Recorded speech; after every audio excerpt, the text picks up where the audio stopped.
Hi hello welcome to post 360. Jammu Kashmir పరిసర ప్రాంతాల్లో టెర్రరిస్టులు టూరిస్టుల పైన దాడులు చేస్తూ ఉన్నారు. ఎందుకు దీనికి గల కారణాలు ఏంటంటే చాలా చాలా దారుణంగా చంపేస్తూ ఉన్నారు. ఎవరైతే ఐడి కార్డు చెక్ చేసి మరి నీకు హిందూ నేమ్ ఉంటే నీ పైన కాల్పులు జరిపి చంపేస్తూ ఉన్నారంటూ ప్రత్యక్ష సాక్షులు చెప్తున్నారు. आपने आप बोले ना मुझे क्या बोलते भेलपुरी खालिद फिदियावती साइड में था, एक इंसान है उसने उसको गोली मार दी। यहाँ पे उसने बोला कि शायद मुस्लिम नहीं है, उसने उसको गोली मार दी। नहीं आप टेंशन मत लो, अब बेटा आप यहाँ पे रहो। పహల్గామ్ లోని బైసరిన్ వ్యాలీలో టూరిస్టులపై ఉగ్రవాదులు జరిపిన దాడుల్లో సంచలన విషయాలు బయటపడ్డాయి. నీ ఐడి కార్డు బయటికి నువ్వు టూరిస్టువా, నీ ఐడి కార్డు బయటికి అంటున్నారు. ఐడి కార్డు తీసి బయటికి తీసి చూపించగానే అందుట్లో నాలాగా మురళియో ఇంకో పేరు ఉందనుకోండి, నువ్వు హిందువా అంటూ ఫటాఫటా కాల్చి పడేస్తున్నారు. కాదా ముస్లిమా, వెరీ గుడ్ అంటూ వాళ్ళని వదిలేస్తూ ఉన్నారంట.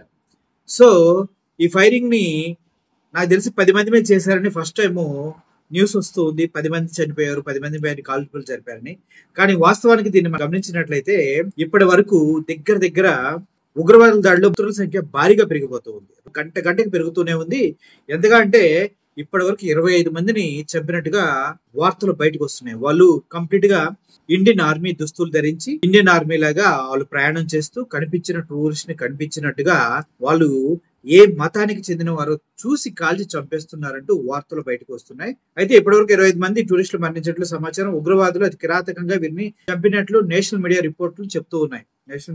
చెప్తున్నాయంట. పుల్వామా తర్వాత ఏదైతే మన మిలిటరీ సోదరుల పైన జరిగిన పుల్వామా దాడి తర్వాత అంతంత భయంకరంగా జరిగిన దాడి ఇదే అంటూ ఈ ఉగ్రదాడిని తీవ్రంగా ఖండిస్తూ ఉన్నారు. దీనికి బాధ్యులు మేమంటే ఎల్ఈటి అనుబంధ శాఖ అయినటువంటి రెసిస్టెన్సీ ఫ్రంట్ తీవ్రవాద ఆర్గనైజేషన్ సమయ అంటూ చెప్తూ ఉంది. చూస్తున్నారు కదా, ఎక్కడికైనా వెళ్ళేటప్పుడు మీ ఐడి కార్డు ఉన్నా కూడా, మీరు ఇండియన్స్ అయినా కూడా మీకు సెక్యూరిటీ లేదేమో. అంటూ ఇండియాలో ఉన్నటువంటి జమ్మూ కాశ్మీర్ లో కూడా చాలా జాగ్రత్తగా ఉండండి. మీరు వెళ్ళేటప్పుడు ఇంకో 2 ఐడి కార్డులు ఎక్స్ట్రా చేసుకుని వెళ్ళండి. ముస్లిమ్స్ ఐడి కార్డులు కూడా తీసుకుని వెళ్ళండి. సేఫ్ సైడ్ నజీరుద్దీన్ షా, అక్బరుద్దీన్ షా అనేసి ఏమంటారు. లేకపోతే ఈ పిచ్చన్న కొడుకులకి బుర్ర లేదా, దొబ్బిందా?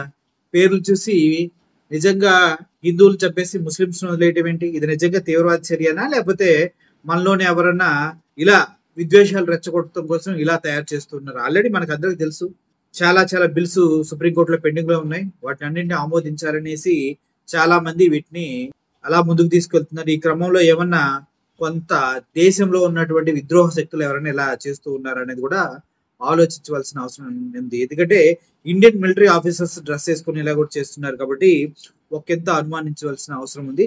వాళ్ళు ఎవరనేది త్వరలో తెలుసుకోవాలి. పైగా ఎల్ఈటి అనుబంధ సంస్థ అయినటువంటి రెసిస్టెన్సీ ఫ్రంట్ ఇది మేమే చేసామని ప్రకటిస్తుంది. వాళ్ళు ఎవరో కూడా ప్రస్తుతానికి మనకు తెలియదు.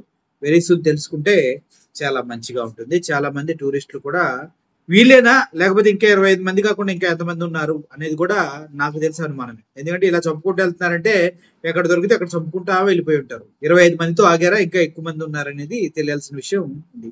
Thank you for watching this video. Murali signing off. Thank you so much.